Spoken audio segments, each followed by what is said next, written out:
Story 1. It finally happened to me. When I was pregnant, I read numerous posts about scary MIL stories.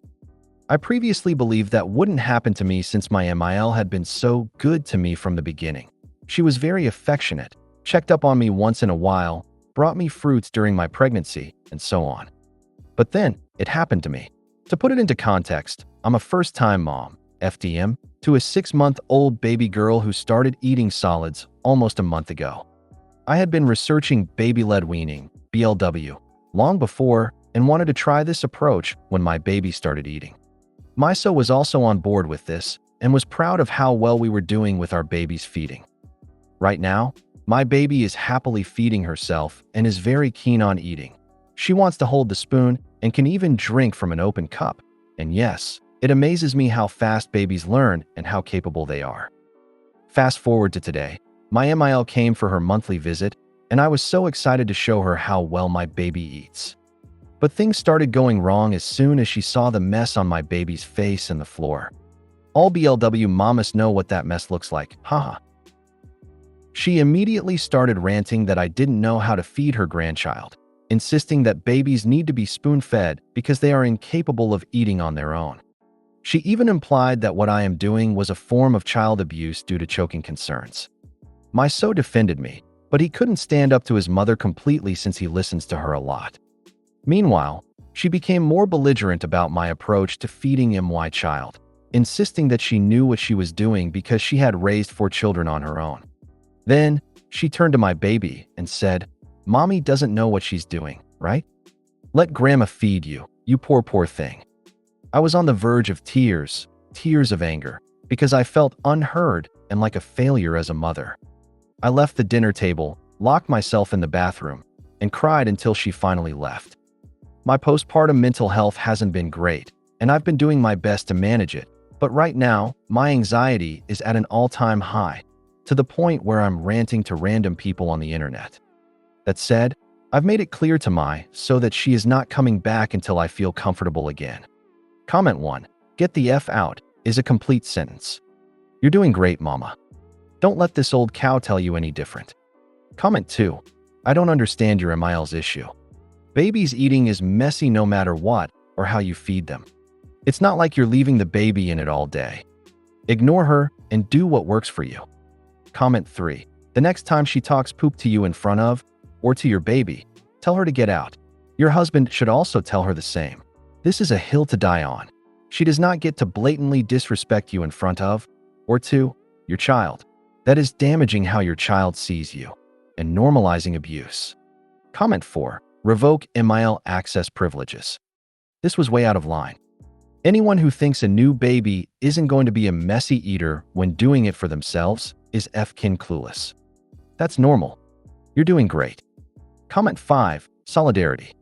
My MIL also loves the "I raised 4 kids" and that meme or whatever that says, "Yeah, and I've seen your work and I'm not impressed," is how I feel every single time. Baby-led weaning is a very healthy and good step if baby is doing well. You are doing amazing. You would know if it wasn't working for you guys, and it sounds like it is. Don't let that control freak speak on you and your parenting. Story 2. My mom and I got into it because my daughter fell face first and I told her she doesn't need to freak out over it. As title says, we got into an argument over her freaking out about my daughter falling head first. It was from a chair at the dinner table. I was right next to her. I couldn't catch her in time. She fell head first, so I picked her up to try to comfort her before I could assess the damage, and all my mom was doing was telling my husband to move her hands away from her face to check if there was blood or something. She was scaring my daughter with the way she was talking and made the crying worse, so I told her to calm down and stop freaking out.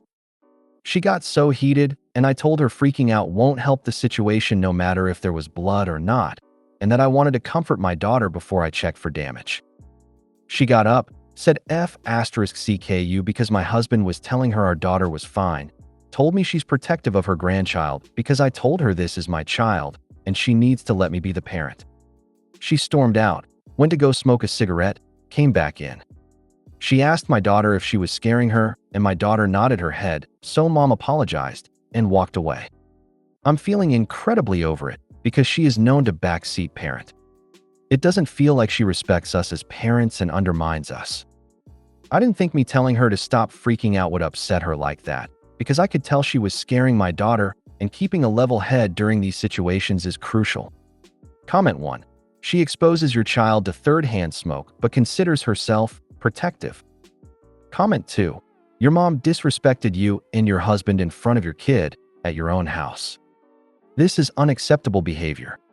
You better set boundaries right now, or this will keep going. Comment 3. Your mom can't even handle supervised visitation. Comment 4. She likely stormed out because you shattered her facade of being in control, both of the situation and of herself. Freaking out is not part of the desired image. Story 3. Emil sent a fake apology, so is playing both sides, and I am over it. Please read previous posts for context. I'm just too pissed to give the context needed at the moment and don't want to ramble. I went to open SO's phone to look for a picture of LO, and it was opened on his messages from Emil. She was asking if I mentioned her text to him, and seems to think that it means that she will get to visit soon after sending over her fake Astarvo apology. Here is what he responded to her with. She told me that you texted her, and she showed it to me. I asked her yesterday if she was going to write anything back, and she hadn't yet. I'll say something to her again later. SO's response clearly shows that he is playing both sides rather than standing up for his wife. I have told him many times in the past that if I do speak to her before even having a chance to process my emotions on everything that has happened, that it is not going to be very nice, so guess what? They want me to respond. Then she's going to get a response. All hell is going to break loose, but I'm just going to sit back and watch it burn.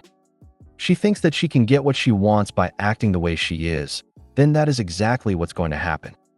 She's going to get my response. So can fucking deal with it. I have somewhat of a draft of what I want to say, but please feel free to give me any additional words of wisdom or bluntness I can throw at her, because right now I am just seeing red. Since it seems like everyone is pushing for a response, here it is. You should already know how I feel, because this has been discussed multiple times, not just with you, but with FIL as well. And it hasn't just been me who was upset, it was both of us. So I don't understand why So has had such a hard time being direct with you and making it clear that we both were unhappy with how you acted. Your message wasn't an apology. It was about your feelings, your expectations, and how you felt things should have gone. You continue to make this about you instead of acknowledging the impact your actions had on us, not just me. That's not accountability, and I'm not going to pretend it is. I needed time and space to process, but once again, that wasn't respected. So let me be clear, apology not accepted. Comment 1. I wouldn't send it this way. This engages and feeds her victimhood. When dealing with a JNMIL, like this, be factual and gray rock. Hi. As So explained multiple times with you and FIL, we are both unhappy with how you acted. Your response doesn't give us confidence that you understand the problem and will change things going forward.